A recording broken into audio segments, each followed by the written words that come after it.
Welcome to this desktop virtualization video where I'd really like to consider what virtualization is in concept, and to do that we're going to look at a physical machine, so a server or a PC, and consider the components that make up those machines. So we have the hardware, so the keyboard or the display or the hard drive that makes up the hardware of the underlying device, the server or the PC. On top of that we have the operating system, so this is installed on the hardware. Now the operating system needs to be compatible with the hardware, or the hardware needs to be able to run the operating system. In fact, when you install the operating system it will need the right drivers for the underlying hardware. And then on top of the operating system we would have applications installed. So for a desktop, that might be things like Word or Excel. Those are certainly the things that I use on a daily basis. If it's a server that we're running, maybe it's an application like Exchange, to do mail for you, or some other type of server-based workload. And when you install applications on your operating system, they lay down files, file structures, different folders and directories, put down registry keys and things like that. And in fact, it's very difficult to remove an application cleanly from an operating system. Stuff always seems to get left behind. If I wanted to change things here, if I wanted to update my applications, I need to make sure that when I do that, those updates aren't incompatible with some other application, so I don't break something, or that those updates aren't in some way incompatible with the underlying operating system. Likewise, if I want to do updates to my operating system, I need to make sure those updates don't break the applications in some way. So there are lots of layers of dependencies here, and this is one of the problems for IT, is managing the interrelationship between applications, hardware and operating systems. It makes it very difficult to move and change things quickly. So let's consider a different approach. Okay, we'll take the same components. So I'm going to have the hardware still. And now when I draw these components, I'm going to create a gap between them. And that gap represents decoupling of each of the elements. So I'm saying basically make the operating system independent of the underlying hardware, make the hardware independent of the operating system, make the applications independent of the operating system. Okay, so this decoupling, let's find a different color for this. This decoupling is in essence, can't spell decoupling.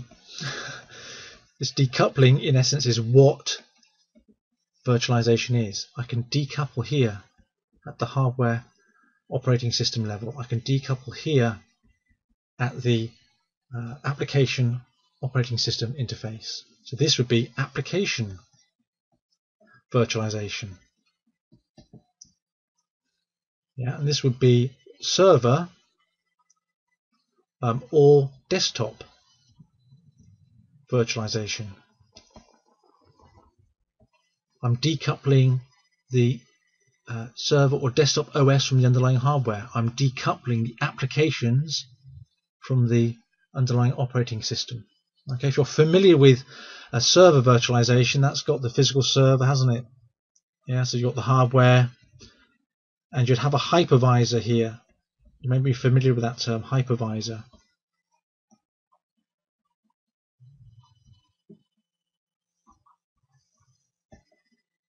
So typical hypervisors may be vSphere from VMware, XenServer from Citrix, or Hyper-V from Microsoft.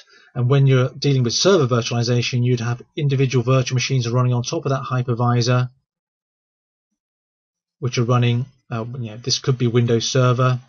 You might have another virtual machine running on top of here, and that might be running Linux. And so you can have multiple virtual machines or virtual servers running on top of your hypervisor. And that's what I'm really saying here. You virtualize the operating system from the underlying hardware.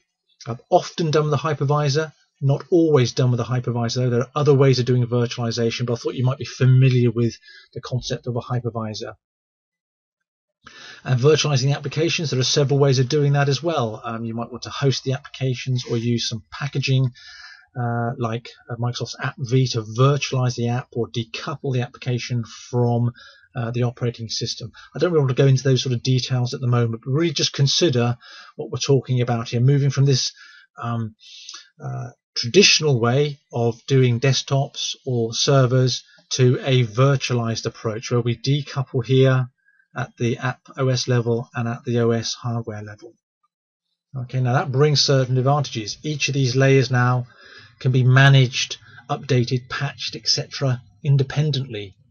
So you can overcome the compatibility problems that you'd normally associate with a physical system.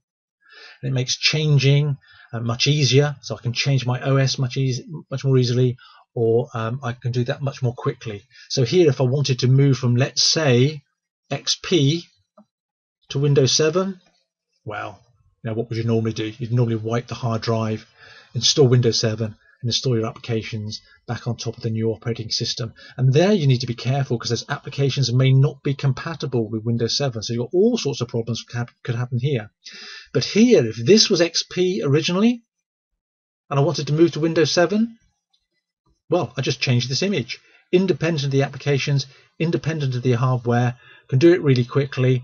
Don't have to worry about the compatibility issues that I'd have in a physical system when I'm dealing with a virtualized system. So virtualization is all about this idea of decoupling. So I hope I've not confused you, and we'll look at another desktop virtualization topic in the next video.